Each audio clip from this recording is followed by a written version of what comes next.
ये कहानी है एक जबरदस्त सर्वाइवल थ्रिलर सीरीज की जिसका नाम है बिलियनियर्स बंकर। सोचो जरा, अगर भविष्य में हमारी पूरी धरती एक न्यूक्लियर एक्सप्लोजन से तबाह हो जाए और चारों तरफ टॉक्सिक रेडिएशन फैल जाए जिसमें सांस लेना भी मौत के बराबर हो। इस तबाही में सारे गरीब लोग मर जाते हैं, लेकिन दुनिया के सारे रिच लोग पहले ही अपनी दौलत लगाकर जमीन के नीचे एक अजीब सा अंडरग्राउंड सिटी बना लेते हैं ताकि वो धरती के नाश से बच सकें। सब कुछ पहले जैसा ही था, बस फर्क इतना था कि वो शहर पानी के गहराई के नीचे जमीन के अंदर बना हुआ था। दुनिया के सारे रिच लोग वहाँ बेफिक्री से रहने लगे। लेकिन सवाल ये है, क्या धरती के नियमों के बाहर जाकर सरवाइव करना इतना आसान था? इंसान को जिंदा रहने के लिए तो हमेशा फूड और वाटर चाहिए होता है। फिर आगे उनके साथ क्या हुआ? क्या वो सब इस अंडरग्राउंड सिटी में जिंदा रह पाए? ये सब जानने के लिए चलिए देखते हैं इस कमाल की सीरीज बिलियनियर्स बंकर और डूबते हैं जमीन के नीचे बसे उस रहस्यमयी शहर की कहानी में। कहानी की शुरुआत होती है मैक्स नाम के एक लड़के से जो एक बच्ची एनी के साथ खेल रहा होता है। एनी और मैक्स बचपन से ही बहुत अच्छे दोस्त थे और दोनों एक दूसरे को बहुत पसंद भी करते थे। दोनों रिच फैमिलीज से थे, इसलिए उनके रिश्ते को लेकर किसी को कोई आपत्ति नहीं थी। बचपन से ही उन्होंने पढ़ाई से लेकर हर चीज साथ की थी। जैसे जैसे वो बड़े हुए, उनके बीच की दोस्ती प्यार में बदल गई। उनकी जिंदगी बहुत अच्छी चल रही थी। लेकिन एक रात जब बाहर तेज बारिश हो रही थी, मैक्स और एनी के साथ कुछ ऐसा हुआ जिसने सब कुछ बदल दिया। उस रात मैक्स और एनी अपने एक दोस्त की बर्थडे पार्टी में जा रहे थे, लेकिन रास्ते में मैक्स ने ड्रिंक्स कर ली थी और कुछ देर बाद उसने कार का कंट्रोल खो दिया। गाड़ी सीधा जाकर एक पेड़ से टकराई और भयानक एक्सीडेंट हो गया। इस हादसे में मैक्स किसी तरह बच गया, लेकिन एनी की मौत हो गई। इस घटना के बाद मैक्स को 3 साल की जेल हो गई। उसे ऐसी जेल में भेजा गया जहां कमजोर कैदियों पर बहुत जुल्म किए जाते थे। लेकिन मैक्स क्योंकि रिच बैकग्राउंड से था, वो ऐसे माहौल का आदी नहीं था, इसलिए शुरुआत में उसे काफी मुश्किलें झेलनी पड़ी। खुद को बचाने के लिए मैक्स ने वहां के हर कैदी को पैसे देकर अपने पक्ष में कर लिया ताकि कोई उसे टॉर्चर न करे। लेकिन धीरे धीरे मैक्स को एहसास हुआ कि उसकी लग्जूरियस लाइफस्टाइल ही उसकी जिंदगी की सबसे बड़ी गलती थी, क्योंकि पैसों की वजह से उसने कभी कुछ खुद नहीं किया था। हर चीज पैसों से करवाई थी, यानी बिना पैसे के उसकी जिंदगी की कोई पहचान ही नहीं थी। ये बात समझ आने के बाद मैक्स ने वहां के कैदियों को पैसे देना बंद कर दिया और जैसे ही ऐसा हुआ, धीरे धीरे वहां के कैदी उसके खिलाफ हो गए। अब वो भी मैक्स पर वैसे ही टॉर्चर करने लगे जैसे बाकी कैदियों पर करते थे। वक्त बीतने के साथ ये जुल्म इतना बढ़ गया कि एक दिन उन्होंने मैक्स को वॉशिंग मशीन के अंदर बंद कर दिया। काफी देर बाद जब उसे बाहर निकाला गया तो मैक्स को लगा कि शायद आज वो मर जाएगा, लेकिन अगले ही पल उसे एहसास हुआ कि इतने टॉर्चर के बाद भी उसे कोई पेन महसूस नहीं हो रहा था। यहाँ रहते रहते जैसे उसके अंदर की सारी फीलिंग्स खत्म हो गई थी। अब उसके शरीर ने दर्द सहना सीख लिया था। ये समझकर मैक्स बहुत खुश हुआ। उसे एहसास हुआ कि अगर उसे सच में रियल लाइफ में सरवाइव करना है तो उसे एक डरे हुए इंसान की तरह नहीं, बल्कि एक सच्चे बहादुर आदमी की तरह जीना होगा। ये सोचते सोचते मैक्स ने खुद को तैयार करना शुरू कर दिया ताकि अब कोई भी कैदी उसकी तरफ हाथ उठाने की हिम्मत न करे। वो हर दिन ट्रेनिंग करने लगा और कुछ ही समय में मैक्स बेहद पावरफुल बन गया। धीरे धीरे मैक्स की फाइटिंग स्किल्स भी काफी बेहतर हो गई। अब वो जेल के अंदर होने वाले फाइटिंग मैचेस में हिस्सा लेने लगा। वक्त के साथ उसकी स्किल्स इतनी शानदार हो गई कि कोई भी उसके सामने लड़ने की हिम्मत नहीं करता था। इसी तरह देखते ही देखते 3 साल बीत गए। अब मैक्स जेल के अंदर बहुत फेमस हो चुका था। सब उसे जेल का सबसे बेहतरीन फाइटर मानते थे और चूंकि अब उसके जेल में आने के 3 साल पूरे हो चुके थे, इसलिए उसकी सजा भी पूरी तरह खत्म हो गई थी। और आज का दिन था जब मैक्स को जेल से रिहा किया जाना था, इसलिए वहाँ सबने बहुत खुशी से सेलिब्रेट किया और मैक्स को विदाई दी। मैक्स मुस्कुराते हुए जेल के बाहर आया जहाँ उसका फादर जेम्स उसका इंतजार कर रहा था। लेकिन जेम्स ने वहीं उसे कहा कि हम अभी अपने घर नहीं लौटेंगे, हमें एक स्पेशल जगह पर जाना होगा। उसने बताया कि इन 3 सालों में दुनिया बहुत बदल चुकी है। कई जगहों पर न्यूक्लियर वॉर्स शुरू हो गए हैं और खबर है कि जल्द ही पूरी दुनिया में न्यूक्लियर वॉर छिड़ जाएगा जिससे धरती पूरी तरह तबाह हो सकती है। साधारण लोगों को इस बारे में कुछ भी पता नहीं था, लेकिन जेम्स बहुत अमीर इंसान था, इसलिए उसके पास देश की सारी गुप्त खबरें रहती थी। फिलहाल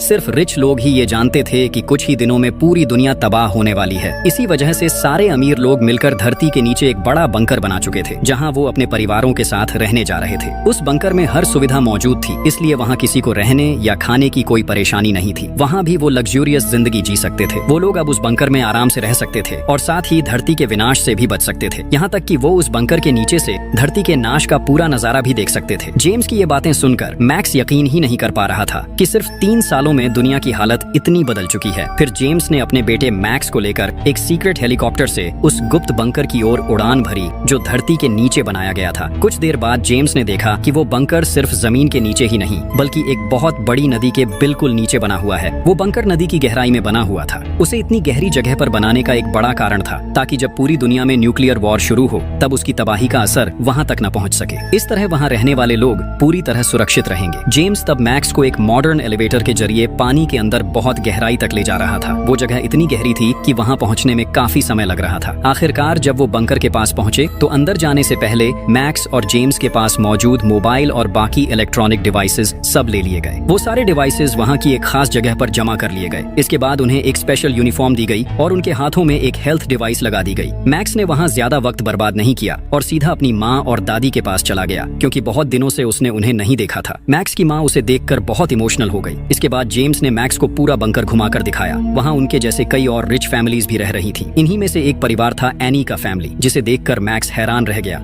मैक्स जब एनी के पिता को देखता है तो वो तुरंत उनके पास जाकर दिल से माफी मांगता है। एनी के पिता उसे धैर्य देते हैं और कहते हैं कि उन्होंने उसे बहुत पहले ही माफ कर दिया था। इसके बाद एनी के पिता मैक्स और उसके परिवार को उसी दिन रात के डिनर पर अपने साथ इनवाइट करते हैं। उस रात दोनों फैमिलीज बहुत दिनों बाद साथ बैठकर डिनर करती हैं और माहौल बेहद खुश होता है। लेकिन वहाँ हम एनी की बहन एना को भी देखते हैं। एना अब तक मैक्स से बहुत नाराज थी, क्योंकि उसी की वजह से उसकी बहन एनी की मौत हुई थी। एना उसे बहुत प्यार करती थी, इसलिए वो अपनी आंखों के सामने मैक्स को बिल्कुल बर्दाश्त नहीं कर पा रही थी। उसी समय वहाँ महिला केसी आती है, जो अपने टीम के साथ मौजूद थी। दरअसल केसी ही इस पूरे बंकर की ओनर थी। सभी रिच लोग उसे पैसे देकर इस बंकर में अपने सीट्स बुक करवा चुके थे। केसी वहाँ मौजूद सब लोगों को अपने टीम मेंबर्स से मिलवाती है और फिर सबकी ओर देखकर कहती है, आप सब वाकई बहुत भाग्यशाली हैं, क्योंकि आपको यहाँ रहने का मौका मिला है। अगर आप बहुत अमीर न होते तो इस जगह की बुकिंग करना नामुमकिन था। इसलिए आप सब शायद न्यूक्लियर वॉर में धरती के नाश के समय मर जाते, लेकिन मेरे इस बंकर की वजह से आप सब बच जाएंगे। साथ ही पूरी धरती के खत्म हो जाने के बाद भी आप यहाँ आराम से सरवाइव कर पाएंगे। केसी की इन बातों से वहाँ मौजूद सब लोग सहमत हो जाते हैं। फिर उसी रात दिखाया जाता है कि एना एक जगह एक्सरसाइज कर रही थी। तभी वहाँ मैक्स उसके पास आता है। मैक्स वहीं दिल से माफी मांगता है और कहता है, तुम भरोसा करो एना, तुम लोग एनी को जितना प्यार करते थे मैं भी उसे उतना ही प्यार करता था। हम बचपन से साथ बड़े हुए, बड़े होकर एक दूसरे से प्यार किया, तो क्या मैं कभी जानबूझकर चाहूंगा कि मेरी पसंदीदा इंसान मेरी जिंदगी से चली जाए? उस दिन की सारी घटना एक एक्सीडेंट थी। फिर भी मैं तुमसे दिल से माफी मांग रहा हूँ, क्योंकि मेरी वजह से तुमने अपनी बहन को खो दिया। लेकिन क्या तुम मुझे माफ नहीं कर सकती? फिर मैक्स आगे कहता है, मेरे पास तुम्हारी बहन की आखिरी याद है। ये कहते हुए वो एना को एनी का फोन देता है, जो एक्सीडेंट के बाद से मैक्स के पास ही था। एना वो फोन लेते हुए कुछ नहीं कहती, बस अपनी बहन को याद करके चुप हो जाती है। एना एनी का फोन लेकर अपने रूम में चली जाती है। वो अपनी बहन का फोन खोलकर चेक करने लगती है, जहाँ एनी और मैक्स के कुछ सुंदर पल के वीडियोस थे। एना वही वीडियोस देख रही होती है। तभी अचानक पूरे बंकर में वाइब्रेशन शुरू हो जाता है। पूरा बंकर जोर से हिलने लगता है और साथ ही इलेक्ट्रिसिटी में भी प्रॉब्लम आने लगती है। सब लोग घबराकर बाहर की ओर दौड़ पड़ते हैं। वो सब समझ जाते हैं कि उनके बंकर की सरफेस के ऊपर बहुत बड़ा एक्सप्लोजन हुआ है। इसी वजह से पूरा बंकर इतनी भयानक तरह से हिल गया था। फौरन एक माइक्रोफोन से सभी को बताया जाता है कि सब लोग ऊपर से नीचे वाले सरफेस पर चले जाएं। वहां जाने पर वो और ज्यादा सुरक्षित रहेंगे। उधर एना अपने परिवार को ढूंढते हुए देखती है कि उसके पिता एक बड़े मलबे के नीचे दबे हुए हैं, लेकिन मैक्स और जेम्स बहुत मेहनत से उसके पिता को वहां से निकाल लेते हैं। किसी तरह सब लोग वहां से निकलकर सीधे नीचे वाले फ्लोर पर पहुंच जाते हैं। वो जगह ही असली सेफ जोन थी। वहां बहुत सारे मॉनिटर्स लगे हुए थे, जिनसे बाहर की सिचुएशन के बारे में पता चल सकता था। सबके सेफ जोन में पहुंचने के बाद केसी सबके सामने आती है। वो सबको देखकर कहती है, सबसे पहले परमाणु युद्ध की खबर हमारी एजेंसी ने ही दी थी और हमारी जानकारी पूरी तरह सही निकली है। दुनिया में परमाणु युद्ध शुरू हो चुका है, लेकिन हमारे इस बंकर की वजह से आप सब अभी भी सुरक्षित हैं। केसी इसके बाद वीडियो फुटेज दिखाने लगती है। केसी मॉनिटर्स के जरिए सबको बाहर की स्थिति दिखा रही होती है, कैसे बाहर की दुनिया धीरे धीरे तबाह हो रही है। वहाँ मौजूद सभी लोग लगभग पूरा एक दिन सेफ जोन के अंदर ही गुजार देते हैं। फिर जब हालात कुछ शांत हो जाते हैं, यानी चारों तरफ के एक्सप्लोजन्स रुक जाते हैं, तब केसी अपनी एक स्पेशल टीम को बुलाती है। वो उन्हें स्पेशल सूट पहनाकर बाहर की दुनिया में भेज देती है, ताकि वो जाकर देख सकें कि वहाँ की स्थिति अब कैसी है, और जो कुछ भी वो देखेंगे उसे यहाँ सबको दिखाया जा सके। वहाँ फुटेज में दिखता है वाकई में पूरी दुनिया तबाह हो चुकी थी। चारों ओर सिर्फ धूल ही धूल दिख रही थी। परमाणु बम की टॉक्सिक रेडिएशन चारों तरफ फैल चुकी थी। अगर कोई बिना सही प्रोटेक्शन के बाहर जाएगा तो उसकी मौत पक्की है। अब कैमरे में दिखता है लूकस नाम का एक मेंबर। वो अपनी स्पेशल टीम में था। वो एक कार का इंजन चेक कर रहा था। तभी उसने एक लोहे का टुकड़ा देखा। वो उसे हाथ से छू लेता है। फौरन उसके ग्लव्स पिघल जाते हैं और उसका हाथ बुरी तरह जल जाता है। इससे वहाँ का माहौल और भी खतरनाक लगने लगता है। लूकस दर्द से पागलों की तरह इधर उधर भागने लगता है। मतलब रेडिएशन की मात्रा वहाँ इतनी ज्यादा थी कि लोहा तक आग की तरह गर्म हो गया था। लूकस की हालत देखकर बाकी टीम मेंबर्स उसे जल्दी से लेकर बंकर के अंदर आ जाते हैं। अब सब लोग इसी बात को लेकर आपस में चर्चा करने लगते हैं, क्योंकि बाहर की दुनिया में बहुत खतरनाक रेडिएशन फैल चुका है। अब चाहे भी तो कोई बाहर नहीं जा सकता, लेकिन बंकर के अंदर भी क्या जिंदगी भर रहना मुमकिन है? कोई नहीं सोच पा रहा था कि उन्हें वहाँ कितने महीने या शायद कितने साल तक रहना पड़ेगा। सबको अब बंकर के नीचे ही रहना था। ये सोच सोचकर सब बहुत अपसेट थे। उधर केसी, जो यहाँ की ओनर थी, वो अपने लोगों के साथ लूकस की हालत देखने के बहाने बाहर निकलती है, लेकिन असल में वो एक अलग जगह पर पहुंचती है, जहाँ वो और उसकी टीम खुशी से जश्न मना रहे होते हैं। यही कहानी का सबसे बड़ा ट्विस्ट सामने आता है। असल में ये सब कुछ केसी और उसकी टीम का प्लान था। उन्होंने शहर के अमीर लोगों से पैसा ठगने के लिए ये पूरा मास्टर प्लान बनाया था। केसी और उसकी टीम चाहती थी कि वो इन अमीर लोगों को जिंदगी भर के लिए बंकर में बंद रखे, ताकि बाहर की दुनिया में जो उनकी प्रॉपर्टीज हैं उन सब पर वो कब्जा कर सके, क्योंकि बंकर में आने से पहले ही उन्होंने हर एक से कुछ जरूरी पेपर्स पर साइन करवाए थे। केसी ये अच्छी तरह जानती थी कि इतने अमीर लोगों को बेवकूफ बनाना आसान नहीं होगा, इसलिए उसने अपनी पूरी टीम के साथ मिलकर एक जबरदस्त प्लान बनाया। सबसे पहले उन्होंने शहर के अमीर लोगों के बीच एक झूठी खबर फैलाई कि कुछ ही दिनों में दुनिया तबाह होने वाली है। फिर उन्होंने ये बंकर बनाया और उसके अंदर वो वहाँ कई सिमुलेशन सिस्टम्स बना लेते हैं। साथ ही उन्होंने बंकर की सरफेस पर खुद ही बॉम्ब सेट कर रखे थे, ताकि वो उन बॉम्ब्स को ब्लास्ट करवाकर बंकर में दहशत पैदा कर सकें। लेकिन ये विस्फोट ऐसे तरीके से किया गया था कि किसी को ज्यादा नुकसान न हो। जो वीडियोस उन्होंने लोगों को दिखाई थी वो असल में एडवांस्ड एआई सिस्टम से बनाए गए थे, और उनके इन सारे प्लान्स में वो कामयाब भी हो जाते हैं, क्योंकि अब सब लोग उनकी बात मानकर बंकर में ही रहना चाहते हैं। अब दूसरी तरफ हम एना को देखते हैं। एना जब बंकर के एक टॉयलेट में होती है तभी उसे पास वाले कमरे से एक अजीब सी आवाज सुनाई देती है। उसे लगता है जैसे कोई वहाँ गिर गया हो। एना जल्दी से बाहर निकलती है और पास वाले कमरे का दरवाजा जोर से धक्का देकर खोल देती है। अंदर जाकर वो देखती है एक लड़की खुद को खत्म करने की कोशिश कर रही है। एना ये देखकर बुरी तरह डर जाती है। वो भागकर उस लड़की को पकड़ लेती है और उसके गले में बंधी रस्सी काट देती है। किसी तरह वो उसकी जान बचा लेती है। असल में बंकर में जितने भी लोग थे वो सब अंदर ही अंदर बहुत परेशान थे। ये सब लोग अमीर थे, लेकिन अब दुनिया के तबाह हो जाने के बाद उनका सब कुछ खत्म हो चुका है। उनके घर, गाड़ियाँ, पैसा कुछ भी नहीं बचा। पहले बाहर की दुनिया में जिन पावर्स के साथ वो जीते थे, अब चाहकर भी वो कुछ नहीं कर सकते। वो अब बिल्कुल खाली हाथ हो गए थे। यही वजह थी कि ये लड़की ये सब सह नहीं पाई और खुद को खत्म करने की कोशिश कर रही थी। लेकिन सिर्फ वही नहीं, यहाँ के लगभग सभी लोग इस माहौल के साथ खुद को ढाल नहीं पा रहे थे। सब बहुत डिप्रेस्ड हो गए थे। अब सरफेस लगभग ठीक हो चुका था, इसलिए केसी सबको कहती है कि अब किसी को चिंता करने की जरूरत नहीं है। वो सब बंकर में आराम से सरवाइव कर सकते हैं। इसके बाद केसी अपनी टीम से मिलने जाती है। वहाँ लूकास अपने टीम मेंबर्स के साथ होता है, जो उसे मेकअप करवा रहे थे, ताकि बाकी लोगों को दिखाया जा सके कि बाहर जाने के बाद लूकास के साथ क्या हुआ। उधर हम जेम्स और उसकी वाइफ को देखते हैं। दोनों के बीच अब झगड़ा शुरू हो गया था। असल में जेम्स एक बहुत अमीर बिजनेसमैन था और वो हमेशा अपनी मर्जी से ही जीता था। यहाँ तक कि बाहर कई लड़कियों के साथ उसका अफेयर भी था। जेम्स की वाइफ सब कुछ जानती थी। वो जानती थी कि उसका हस्बैंड कई लड़कियों के साथ अफेयर में था, फिर भी उसने उसे कभी नहीं छोड़ा, क्योंकि उसे उसके पैसे की बहुत जरूरत थी। उसी पैसे के लिए वो इतने सालों तक उसके साथ रही। लेकिन अब तो सब कुछ खत्म हो चुका था। जेम्स के पास न पैसा था न पावर। अब उसकी वाइफ के लिए भी उसकी कोई कीमत नहीं रह गई थी। वो जेम्स से साफ साफ कहती है, तुम इतने सालों में जिन जिन औरतों के साथ रहे, मैं उन सब के बारे में जानती थी। सब कुछ जानते हुए भी मैंने कभी कुछ नहीं कहा, चुपचाप तुम्हारे साथ रही। जानते हो क्यों? सिर्फ तुम्हारे पैसे के लिए। मुझे पैसों की बहुत जरूरत थी, लेकिन अब तुम्हारे पास कुछ भी नहीं है, न पैसा न औरतें। अब मुझे तुम्हारी कोई जरूरत नहीं है। मैं अब अपनी मर्जी से जीऊंगी, इसलिए मेरी जिंदगी में तुम रुकावट मत बनो। ये सब सुनकर जेम्स बहुत गुस्से में आ जाता है। जब उसकी वाइफ वहाँ से निकलने लगती है, जेम्स उसे डांटते डांटते उसके पीछे पीछे जाने लगता है। फिर वो बिना किसी की अनुमति लिए वहाँ मौजूद सबके हिस्से का खाना खाने लगता है। उधर जब गार्ड्स ये सब देखते हैं तो वो तुरंत वहाँ पहुँच जाते हैं। वो अपनी इलेक्ट्रिक गन से जेम्स को झटका देने लगते हैं, लेकिन तभी वहाँ मैक्स पहुँचता है। वो अकेले ही उन गार्ड से लड़ने लगता है ताकि अपने पिता को बचा सके। तभी सही समय पर केसी वहाँ पहुँच जाती है। वो खुद सामने आकर सबकी प्रॉब्लम सॉल्व कर देती है। दूसरी तरफ हम एना के पेरेंट्स को देखते हैं। यहाँ पता चलता है कि एना के पिता का नाम हावर्ड है। जेम्स और उसकी वाइफ की तरह हावर्ड और उसकी वाइफ के रिश्ते भी ज्यादा अच्छे नहीं थे। दोनों के बीच भी अक्सर झगड़े होते रहते थे।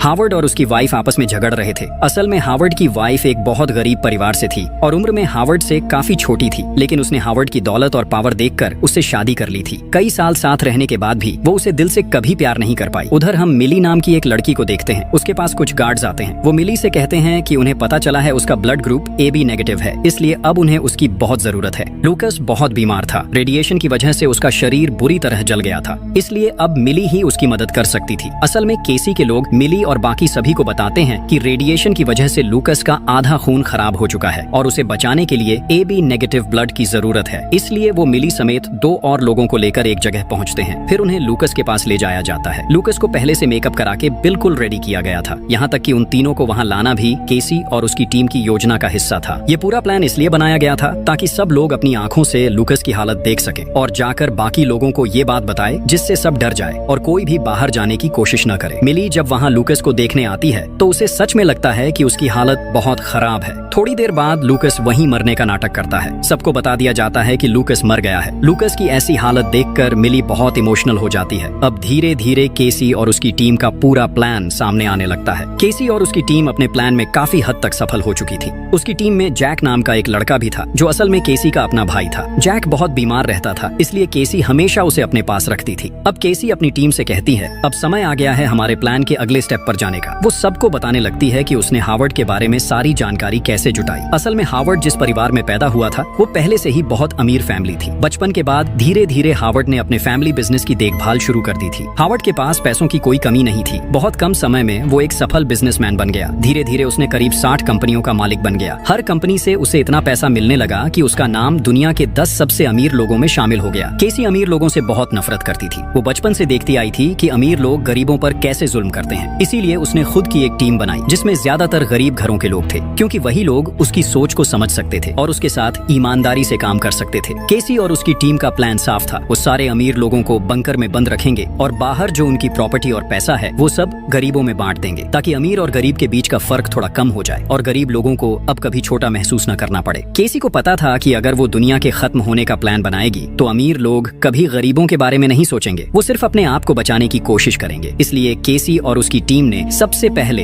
हार्वर्ड को निशाना बनाया। उनका प्लान था कि हार्वर्ड की सारी प्रॉपर्टी और पैसा गरीब लोगों में बांट दिया जाए। अब उन्हें ये पता लगाना था कि हार्वर्ड का पैसा कहाँ कहाँ रखा है, तो उन्होंने उसी के हिसाब से अपना काम शुरू कर दिया। केसी सबको बुलाकर कहती है, दुनिया अब पूरी तरह खत्म हो चुकी है। हमारे पास अब बहुत कम खाना और पानी बचा है, लेकिन कल रात जेम्स ने बिना किसी की अनुमति के सबके हिस्से का खाना खुद ही खा लिया। इसलिए अब से सबको थोड़ा थोड़ा खाना मिलेगा, वरना बहुत जल्दी हमारा सारा स्टॉक खत्म हो जाएगा। असल में केसी ये बातें इसलिए कह रही थी ताकि सब लोग सिचुएशन को और ज्यादा सीरियस समझें। वो चाहती थी कि सबको सच में लगे कि दुनिया तबाह हो चुकी है और अब उन्हें अपने खाने पानी को लेकर बहुत सावधानी से जीना होगा। अब वो सबके सामने मैक्स पर चिल्लाने लगती है। वो उसे गालियां देती है क्योंकि मैक्स ने पिछली रात गार्ड्स पर हाथ उठाया था। उसने गार्ड्स को मारकर उनसे एक शॉटगन छीन ली थी जिससे इलेक्ट्रिक शॉक दिया जा सकता था। केसी गुस्से में मैक्स से कहती है, वो गन तुरंत वापस कर दो। फिर सीन बदलता है। हम केसी और उसकी टीम को देखते हैं जो सबको कैद करने से पहले प्लान बना रहे थे। उनका प्लान ऐसा बनाया गया था कि जब इन अमीर लोगों को यहाँ लाया जाए तो उनके गायब होने के बाद भी किसी को इस बात का शक न हो। असल में बंकर में बंद करने से पहले केसी और उसकी टीम ने हर व्यक्ति का एक एक एआई क्लोन तैयार कर लिया था, वो भी बहुत एडवांस टेक्नोलॉजी से। जब ये लोग बंकर में आए तो उनसे उनके मोबाइल फोन्स और बाकी डिवाइसेस ले लिए गए। असल में वही मोबाइल्स उनका असली हथियार थे, क्योंकि उन्हीं फोन्स में सबके सोशल मीडिया अकाउंट्स मौजूद थे। अब केसी की टीम उन्हीं अकाउंट्स को इस्तेमाल करके बाहर की दुनिया में ये दिखा रही थी कि सब लोग अभी भी जिंदा हैं और नॉर्मल लाइफ जी रहे हैं। वो लोग लगातार हर किसी का एआई वीडियो बनाते रहे और वो वीडियो रोज सोशल मीडिया पर अपलोड किए जाते थे। लोगों को दिखाने के लिए कहा जाता था कि वो सब वेकेशन पर हैं, कि वो अपने परिवार के साथ अच्छा वक्त बिता रहे हैं। लोगों से कहा गया, जब तक हम खुद कांटेक्ट नहीं करते तब तक हमें परेशान मत करो। इस तरह बाहर के लोग उन्हें ढूंढना बंद कर देंगे और जितना ज्यादा ये बात फैलती उतना ही केसी का प्लान सफल होता गया। केसी और उसकी टीम के पास जो मोबाइल फोन्स थे वो सब लगातार एक्टिव रखे गए। उन अकाउंट से रोज नए फेक अपडेट्स और वीडियोस डाल दिए जाते थे। इस तरह बाहर की दुनिया को लगता रहा कि सब नॉर्मल है और केसी का पूरा झांसा कामयाब होता रहा। वो फोन्स हमेशा एक्टिव रखे गए थे। जब भी किसी फोन पर कॉल या मैसेज आता तो उनका एआई सिस्टम अपने आप रिप्लाई दे देता था। अगर कोई कॉल करता तो एआई सिस्टम उसी व्यक्ति की वॉइस कॉपी कर लेता था और उसकी आवाज में सामने वाले से बात करता था। इसी एआई सिस्टम की मदद से केसी अपना पूरा प्लान सफल बना रही थी। आज भी जब सबके फोन्स एआई सिस्टम से कनेक्टेड थे तभी हार्वर्ड के फोन पर स्टैन नाम के एक आदमी का कॉल आता है। स्टैन हार्वर्ड का बिजनेस पार्टनर था। वो लगभग हर दिन हार्वर्ड को फोन करता था, लेकिन आज स्टैन हार्वर्ड पर बहुत गुस्सा था क्योंकि हार्वर्ड के साथ उसका एक बहुत इंपॉर्टेंट डील चल रहा था। वो वीडियो फुटेज के जरिए हार्वर्ड से कहता है, तुम इतने जिम्मेदार कैसे नहीं हो सकते? तुम जानते हो हमारी ये डील कितनी इंपॉर्टेंट है। तुम तुरंत मुझसे मिलो, वरना चाहे तुम पृथ्वी के किसी भी कोने में हो, मैं तुम्हें ढूंढ कर निकाल ही लूंगा। स्टैन की ये बातें सुनते ही केसी और उसकी टीम थोड़े चिंतित हो जाते हैं क्योंकि उन्हें समझ नहीं आ रहा था कि इस बार स्टैन को कैसे हैंडल किया जाए। अब हम बंकर के सभी लोगों को देखते हैं। वो सब अंदर से टूट चुके थे क्योंकि किसी की जिंदगी अब ठीक से नहीं चल रही थी। सबको ये बात पता चल चुकी थी कि दुनिया के खत्म हो जाने के बाद उनका सारा धन संपत्ति भी खत्म हो गया है। अब वो सब खाली हाथ हैं। यहाँ हर फैमिली के लोग आपस में झगड़ने लगे थे। उनके रिश्ते धीरे धीरे टूटने लगे थे क्योंकि ज्यादातर रिश्ते सिर्फ पैसे के लिए बने थे। अब हालात इतने बिगड़ चुके थे कि कुछ वाइव्स अपने हस्बैंड्स को छोड़ रही थीं और कुछ हस्बैंड्स भी अपनी वाइव्स से दूर जा रहे थे। यहाँ तक कि बच्चे भी अब अपने माँ बाप की कद्र नहीं कर रहे थे। अब हर किसी का असली चेहरा सामने आने लगा था। कई अमीर लोगों को ये एहसास हुआ कि अब तक लोग सिर्फ उनके पैसों के लिए ही उनके साथ थे। उन्हें जो इज्जत और सम्मान मिला वो सब सिर्फ पैसे की वजह से था। असल में उनके पास अपनी कोई सच्ची पहचान नहीं थी। उधर इसी बीच केसी की टीम ने हार्वर्ड का एआई मॉडल तैयार कर लिया था जिसकी मदद से वो स्टैन से सीधे हार्वर्ड की आवाज में बात करवा सकते थे। यानी अब हार्वर्ड की जगह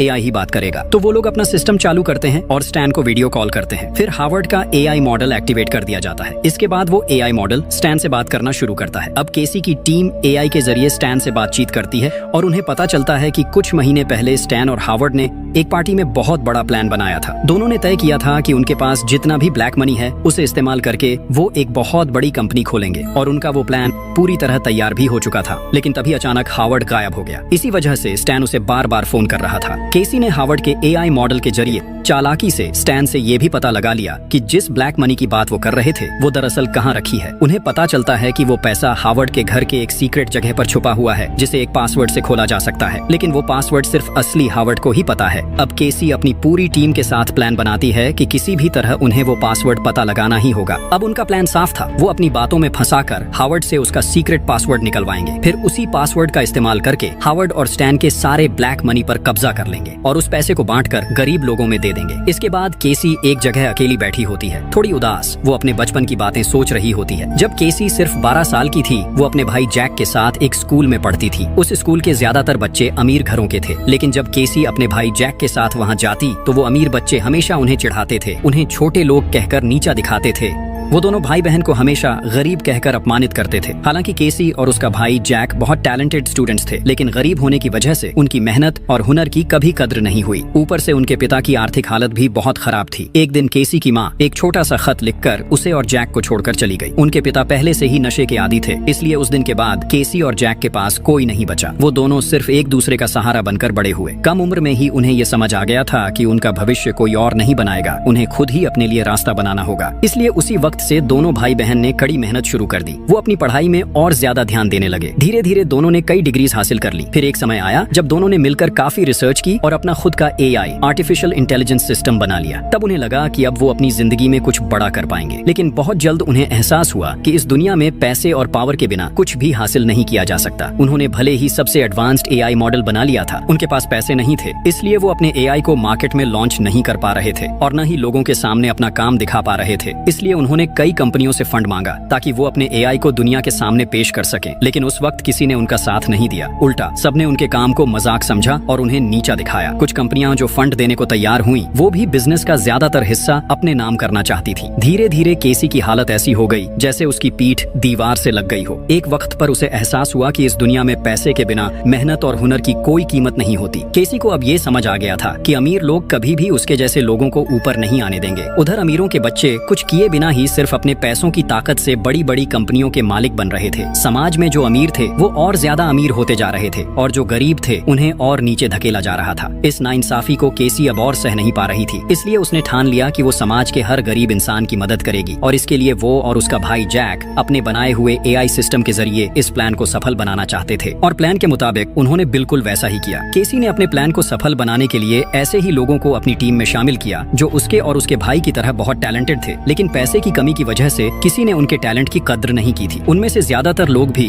अपनी जिंदगी में कभी न कभी किसी अमीर इंसान द्वारा अपमानित हुए थे। इसी तरह केसी ने अब तक अपना पूरा प्लान चलाया। अब हम केसी को फिर से देखते हैं। वो अपनी टीम से कहती है, मेरे दिमाग में एक आइडिया आया है। मुझे अब समझ में आ गया है कि मैं हावर्ड से उसका पासवर्ड कैसे निकलवा सकती हूँ। केसी अब जान चुकी थी कि हावर्ड से पासवर्ड कैसे निकलवाना है। उसने तय किया कि वो हावर्ड को वही देगी जिसकी उसे सबसे ज्यादा जरूरत है, अटेंशन और केयर की। क्योंकि बंकर में आने के बाद से हावर्ड सबके लिए एक नजरअंदाज किया हुआ इंसान बन गया था। अब अगर कोई उसकी परवाह करे तो वो उसे जरूर अहमियत देगा। इसलिए केसी अपनी टीम की एक मेंबर को हावर्ड के पास भेजती है। उस लड़की का नाम था इंग्रिड। इंग्रिड हावर्ड से बहुत अच्छे से पेश आने लगती है। वो उसकी बातों में इंटरेस्ट दिखाती है और धीरे धीरे उसे अपनी तरफ आकर्षित करने लगती है। थोड़े ही समय में हावर्ड और इंग्रिड के बीच एक अच्छी दोस्ती हो जाती है। हावर्ड और इंग्रिड अब एक दूसरे के साथ वक्त बिताने लगे थे, क्योंकि अब हावर्ड के पास बात करने के लिए कोई नहीं था। एक दिन इंग्रिड हावर्ड से कहती है, अगर तुम चाहो तो हम दोनों एक गेम खेल सकते हैं, इससे हमारा बोरिंग वक्त थोड़ा अच्छा गुजरेगा। हावर्ड उसकी बात मान जाता है। फिर इंग्रिड मुस्कुराते हुए कहती है, चलो हम दोनों एक दूसरे को अपने सीक्रेट्स बताएंगे। बातों बातों में इंग्रिड बताने लगती है कि उसके भी कुछ सीक्रेट लॉकर्स थे जहां उसने अपनी जिंदगी की सबसे कीमती चीजें रखी थी, लेकिन दुनिया के खत्म होने के बाद वो सब शायद नष्ट हो चुके हैं। इंग्रिड उससे पूछती है, तुम्हारे लॉकर के पासवर्ड्स क्या थे? फिर वह बनावट की बातें करके धीरे धीरे अपने लॉकर्स के पासवर्ड्स बताती है। बातों बातों में हावर्ड भी इंग्रिड पर भरोसा कर बैठता है। वो धीरे धीरे अपने सीक्रेट पासवर्ड सब बता देता है। और सिर्फ इतना ही नहीं, अब क्योंकि हावर्ड के पास कुछ भी बचा नहीं था, वो इंग्रिड को अपने बैंक और जहाँ जहाँ पैसा रखा था उन सब जगहों के डिटेल्ड पासवर्ड्स भी बता देता है। इसके बाद केसी का पूरा प्लान पूरी तरह कामयाब हो जाता है। अगले दिन केसी और उसकी टीम हावर्ड के एआई कैरेक्टर का इस्तेमाल करके वो फिर से स्टैन को फोन करते हैं। वो स्टैन से कहता है, मैं अभी देश से बहुत दूर हूँ, फिर भी मैं तुम्हें बता रहा हूँ कि हमने अपना ब्लैक मनी कहाँ रखा है। ये रहे उन जगहों के पासवर्ड्स, तुम वहाँ से सारा पैसा निकाल लो और उस पैसे से कोई स्टार्टअप कंपनी शुरू कर दो, क्योंकि मेरे लौटने में बहुत देर हो जाएगी। इसी बीच केसी हावर्ड के एआई कैरेक्टर के जरिए स्टैन को और एक बात बहुत साफ तरीके से बता देती है, तुम खुद से कोई कंपनी मत खरीद लेना, मैं जो कंपनी का नाम बताऊंगा वही खरीद लेना। असल में ये भी केसी और उसकी टीम का एक बड़ा चालाकी भरा प्लान था। उनका मकसद था स्टैन को इस तरह मैनिपुलेट करना कि वो वही कंपनी खरीदे जिनका फैसला केसी कर चुकी है। केसी ने स्टैन को जिस कंपनी को खरीदने के लिए कहा था वो दरअसल उनकी बनाई हुई एक फेक कंपनी थी। जैसे ही स्टैन और हावर्ड का पैसा उस कंपनी में लगाया जाता, केसी और उसकी टीम चालाकी से वो सारा पैसा अपने कब्जे में ले लेते। इसी तरह सबसे पहले उन्होंने हावर्ड का पैसा हड़प लिया और फिर धीरे धीरे बंकर में मौजूद बाकी सारे अमीर लोगों का पैसा भी चुपचाप अपने कंट्रोल में लेने लगे। उधर अब हम मैक्स को देखते हैं। उसे यहाँ की हर चीज कुछ अजीब लगने लगी थी। खासकर सबके हाथों में जो ब्रेसलेट्स थे उन्हीं पर उसे शक हो रहा था, क्योंकि जब उन्हें ये ब्रेसलेट्स दिए गए थे तो कहा गया था कि ये उनकी सेफ्टी के लिए हैं। कहा गया था कि ये ब्रेसलेट्स उनकी हेल्थ कंडीशन बताने के लिए हैं। लेकिन जब मैक्स ने ध्यान से अपना ब्रेसलेट देखा तो उसे उसके अंदर एक छोटा सा माइक्रोफोन नजर आया। यानी उसी माइक्रोफोन के जरिए केसी और उसकी टीम उनकी सारी बातें सुन रही थी। ये देखकर मैक्स को बहुत शक होने लगा। इसलिए उसने तय किया कि वो बंकर के बारे में और जानकारी निकालेगा। लेकिन वो ये काम अकेले नहीं कर सकता था, क्योंकि पकड़े जाने का खतरा था। इसलिए उसने फैसला किया कि वो इस काम में एना को अपना साथी बनाएगा। मैक्स अब एना से दोस्ती करना चाहता था। वो कुछ कागज के टुकड़ों पर अपनी सारी बातें लिख कर उसके पास लाता है, क्योंकि अगर वो सीधे एना से बात करता तो केसी और उसकी टीम माइक्रोफोन्स के जरिए उनकी हर बात सुन सकती थी। मैक्स एना के पास जाकर एक कागज दिखाता है जिस पर लिखा होता है, चुप रहो। एना हैरान होकर उसकी तरफ देखती है। फिर मैक्स अगले कागज पर लिखता है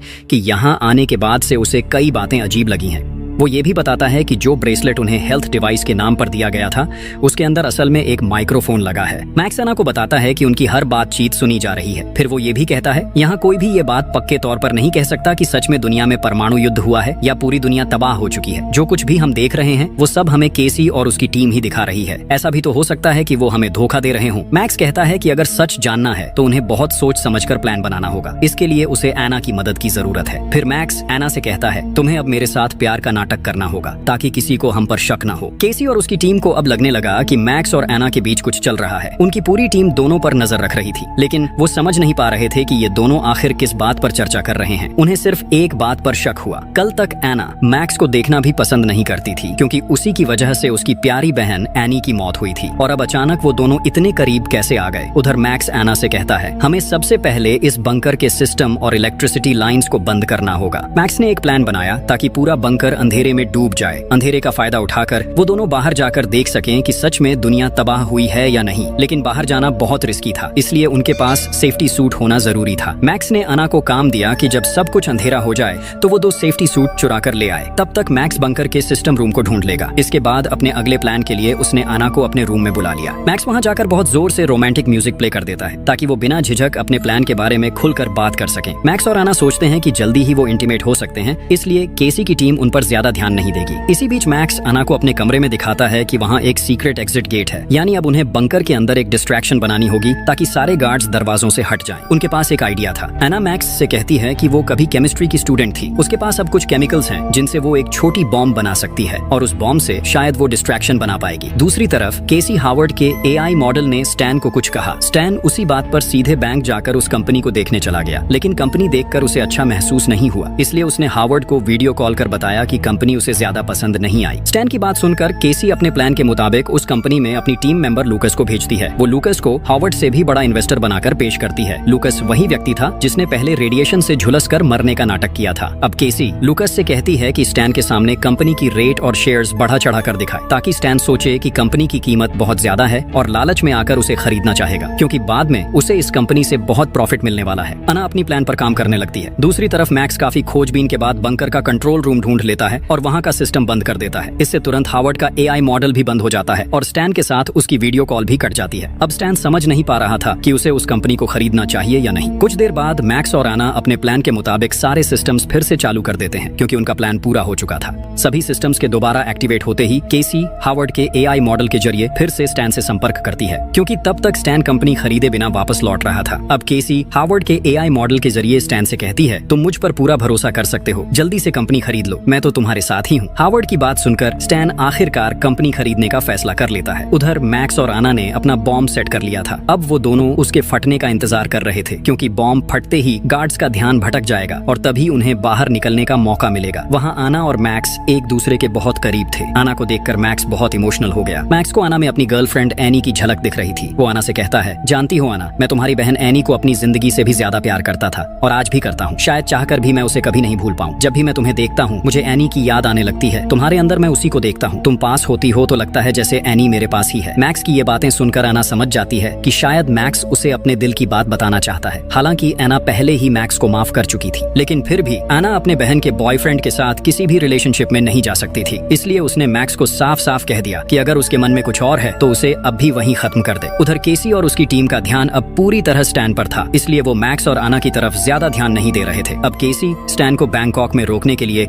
अपनी एक और साथी इंग्रिड का इस्तेमाल करती है। इसी इंग्रिड के जरिए उसने हार्वर्ड से उस कंपनी के सारे कोर्ट डॉक्यूमेंट्स और डिटेल्स हासिल की थी। प्लान के मुताबिक इंग्रिड अब स्टैन से दोस्ती करके उसके करीब आने लगती है। इंग्रिड के माता पिता उसे छोड़कर विदेश जा रहे थे, जो दरअसल उनके प्लान का ही हिस्सा था। जब स्टैन को ये बात पता चलती है तो वो इंग्रिड की खूबसूरती से प्रभावित होकर कहता है कि वो उसका ख्याल रखेगा। स्टैन फिर इंग्रिड के साथ ड्रिंक्स लेकर पार्टी करने लगता है। प्लान के मुताबिक इंग्रिड अब स्टैन के बहुत करीब आ जाती है। वो स्टैन से कहती है कि जिस कंपनी को वो खरीदने जा रहा है वो बहुत अच्छी कंपनी है, इसलिए उसे देर नहीं करनी चाहिए। अगर वो देर करेगा तो कोई और उस कंपनी को खरीद सकता है। स्टैन ये सुनकर और देर नहीं करता और तुरंत पैसे ट्रांसफर करने की तैयारी करने लगता है। स्टैन जैसे ही पैसे भेजने वाला होता है, थोड़ी देर बाद दिखता है कि सारे पैसे केसी के अकाउंट में पहुंच गए हैं, यानी उनका प्लान पूरी तरह सक्सेसफुल हो गया था। लेकिन उसी वक्त एना और मैक्स द्वारा सेट किया गया बॉम्ब अचानक ब्लास्ट हो जाता है। पूरा बंकर हड़कंप में आ जाता है। हर कोई डरकर अपनी जान बचाने के लिए इधर उधर भागने लगता है। यहाँ तक कि गार्ड्स भी अंदर चेक करने पहुंच जाते हैं। इस अफरा तफरी का फायदा उठाकर मैक्स और आना पीछे मौजूद सीक्रेट एग्जिट गेट से वहां से निकल जाते हैं। स्टैन बहुत रिलैक्स था। कंपनी खरीदने के बाद वो अपने प्राइवेट जेट से घर लौट रहा था, लेकिन तभी उसकी नजर एक पोस्टर पर पड़ती है। उसमें इंग्रिड की मां की तस्वीर थी, जो असल में थाईलैंड की बहुत बड़ी एक्ट्रेस थी। स्टैन को याद आता है कि इंग्रिड ने उसे बताया था कि उसके माता पिता दोनों बिजनेसमैन हैं। अब स्टैन सब समझ जाता है। उसे एहसास होता है कि उसके साथ एक बड़ा स्कैम हुआ है। वो तुरंत इंग्रिड के सोशल मीडिया अकाउंट्स चेक करने लगता है, लेकिन अब इंग्रिड के सारे अकाउंट्स डिसेबल हो चुके थे। स्टैन अब बिल्कुल भी समय बर्बाद नहीं करता और सीधा उसी कंपनी में पहुंच जाता है। लेकिन वहां पहुंचकर वो देखता है कि कंपनी में तो अब कोई भी नहीं है। ये सब देखकर स्टैन पूरी तरह हैरान रह जाता है। उसे समझ नहीं आता कि अब क्या करे। वो तुरंत हार्वर्ड को वीडियो कॉल करता है और उससे कुछ प्राइवेट सवाल पूछता है, जैसे कि वो दोनों साथ में कहां घूमने गए थे, क्या क्या किया था और वो किस कॉलेज में पढ़ता था। लेकिन इस बार हार्वर्ड किसी भी सवाल का जवाब नहीं दे पाता। कुछ ही देर में स्टैन को एहसास हो जाता है